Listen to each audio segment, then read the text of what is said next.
Well, hello and welcome to Promises Kept, the Bible study where we're taking a look at 150 promises of God over 5 months. And today we're back in the Psalms with Promise Kept number 62.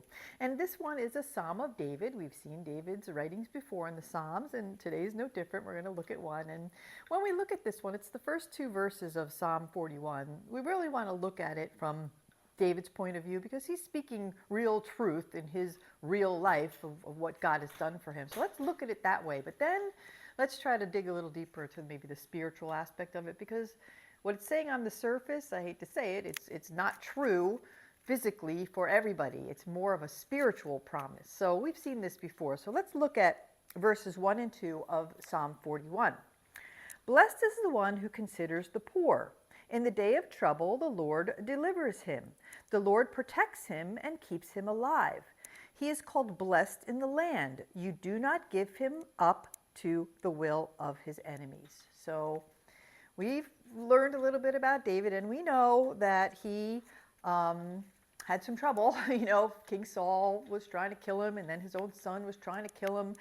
And so you can see where David's heart is here, saying that he's been blessed because the Lord has protected him and kept him alive in the land, and he hasn't been given up to his enemies. And you can see that David, at least, is attributing this to the fact that he was a king who considered the poor.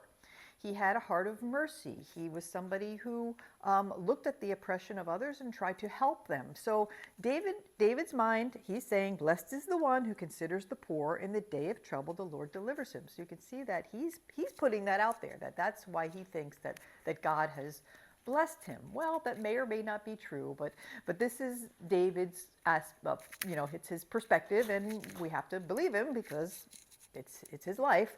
But let's look at the spiritual aspect of it, and let's just see how it fits, because there is promises in here, and there must be more to it, since nobody can say that God promises that they're going to be protected from their enemies all the time on this earth.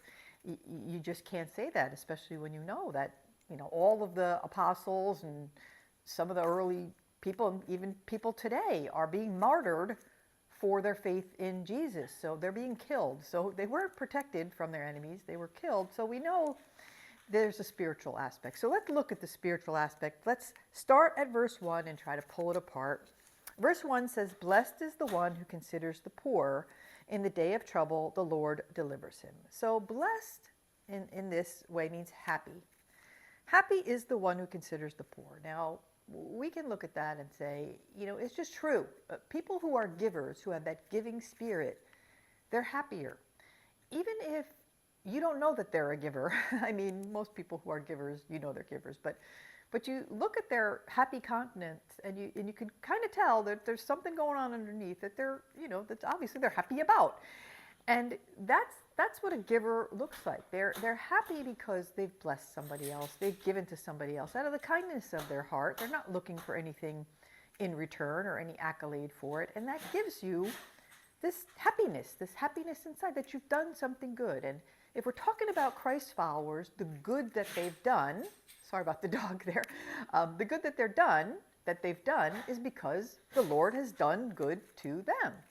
The Lord has died on the cross to save them from their sin, and because of what Jesus did, they want to give to others. They want to return the favor, and with that, they have that giving spirit, which makes them happy inside. It's like, I have nothing to worry about. I'm saved. I'm going to heaven.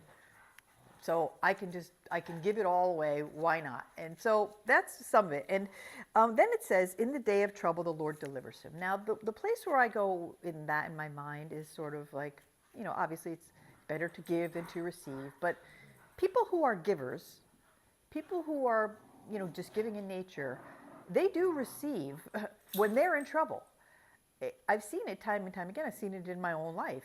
Somehow the Lord will stir another Christ follower to come along and bless me in some way to sustain my need. And it's supernatural. And so I really do believe if you have that kind of open, giving spirit, the Spirit of the Lord in you, He will honor that by bringing others to give to you. And I don't know how it works, and I'm not saying it's a guarantee, but I really do believe that in the day of trouble, those who believe in the Lord will be delivered in this way if they have a need, because the Lord will either make them stumble on something that they needed, or he'll stir another believer to go ahead and bless them. So that's where I think the promise lies, that, just continue to give, give without looking for reward, and somehow spiritually you will be rewarded when you need. Now let's just go to the second part. The Lord protects him and keeps him alive. He is called blessed in the land. You do not give him up to the will of his enemies. Now we have to take that completely spiritual, because as I said, it's just not truth that you can say that the Lord is going to protect me from all my enemies. It might not happen, but what you can say is that the Lord is going to protect me and keep me alive.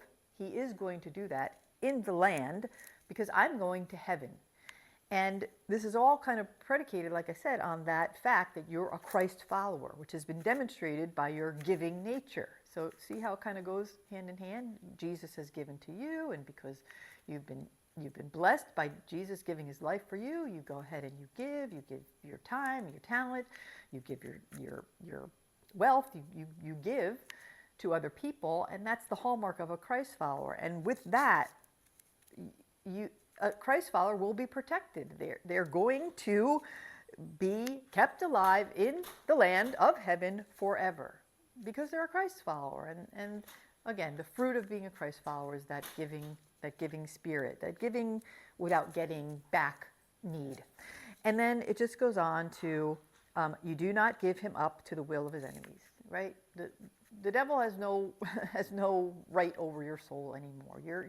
Your soul is locked up with Jesus. You'll be in heaven, and you're not given up to your enemies spiritually in that way. Satan is against you, in case you didn't know. He is your enemy, and he's trying to take you down. And things happen in this life.